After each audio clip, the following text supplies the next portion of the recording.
মোবাইলে কার রাতে যেতে যেতে দেখলাম মুসলমানরা তাকে উল্টো টাঙ্গিয়ে আগুন ধরিয়ে দিয়েছে, পুড়িয়ে মেরে দিয়েছে। যদি জিজ্ঞেস করেন এটা মারাত্মক অপরাধ করেছে। যদি বলেন ইসলামকে গালি দিয়েছে, ইসলামকে গালি এরা তো দূরের কথা।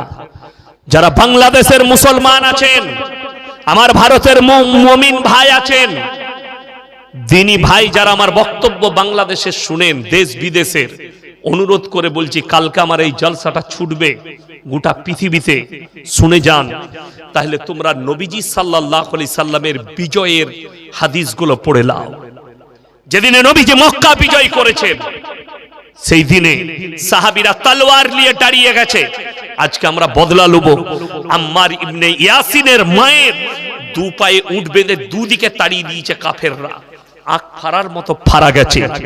হযরতে উসমান গনি রাদিয়াল্লাহু তাআলা আনহুকে 40 দিন হাত পা বেঁধে গরম বালুতে ফেলে রেখেছে, পানি দেয়নি। হযরতে উমর ফারুক রাদিয়াল্লাহু তাআলা আনহুকে ফজরের নামাজে ভুজালি মারা হয়েছে। সাইয়েদনা বেলাল হাবসি রাদিয়াল্লাহু তাআলা আনহু কোমরে দড়ি বেঁধে উটের পেছনে বাঁধা হয়েছে, ছেঁচুড়ে ছেঁচুড়ে গেছে।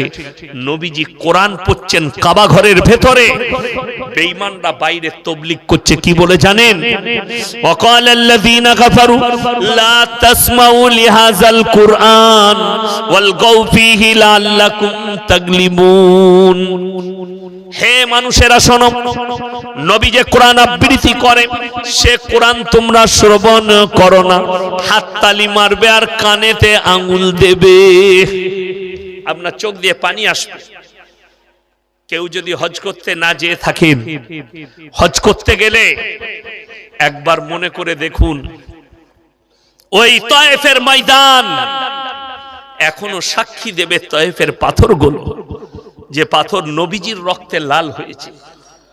ওই তায়েফের মাটি হযরতে মা আয়েশা সিদ্দিকা রাদিয়াল্লাহু তাআলা আনহা নবীজিকে বলছেন, ইয়া রাসূলুল্লাহ, 23টা বছরের মধ্যে আপনি কবে সবথেকে বেশি কষ্ট পেয়েছেন?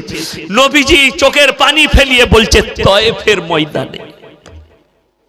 আবার বললেন, ইয়া রাসূলুল্লাহ, 23টা বছরের মধ্যে আপনার জীবনে সবথেকে বেশি কষ্ট কে দিয়েছে? নবীজি বললেন তায়েফের ময়দানে।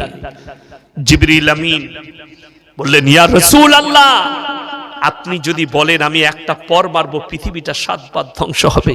নবীজি বললেন, এদের নাসাল এরা কোনদিন আমার কাছে ঈমান আনয়ন করবে। জোরে বলুন সুবহানাল্লাহ।